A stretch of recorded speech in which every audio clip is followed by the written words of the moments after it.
Why did the Danish East India Company choose these trade routes?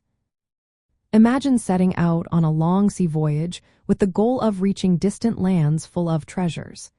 That's exactly what the Danish East India Company did in the early modern era.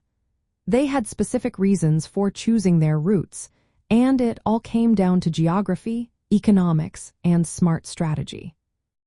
First, they aimed to reach the Indian Ocean's richest markets, especially the Coromandel coast of India.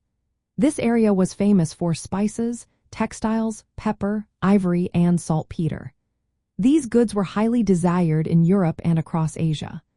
By sailing directly to this region, the Danes could buy and sell these valuable items, making their trade profitable. Next, they had to think about the big players in the Indian Ocean trade. The Portuguese and Dutch already controlled many key ports and sea lanes. To avoid fighting for control, the Danes looked for less crowded routes and locations. They chose Tranquebar, a port on the Tamil Nadu coast, because it was less contested and offered a good spot for trade and spreading their religion. Local rulers there were open to alliances, which made it easier for the Danes to establish a foothold. The routes also included stops around the Cape of Good Hope, at the southern tip of Africa. Ships from Europe had to go around this cape to reach Asia. It was a vital point for navigation and helped the Danes connect their home markets with their Indian trading posts. The ships used the maritime technology of the time, which was good enough to make this long journey possible.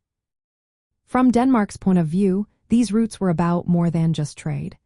They were about showing the world that even a smaller nation could participate in global commerce. The Danes used their navy and diplomacy to protect their ships and build relationships with local rulers.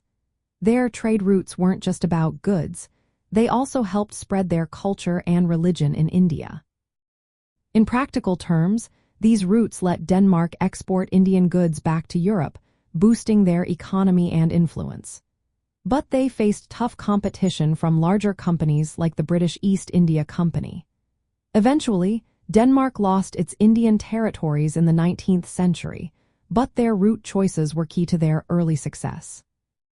So, the Danish East India Company picked these routes because they wanted access to valuable goods, to avoid conflicts with bigger powers, and to make the most of their ships' capabilities.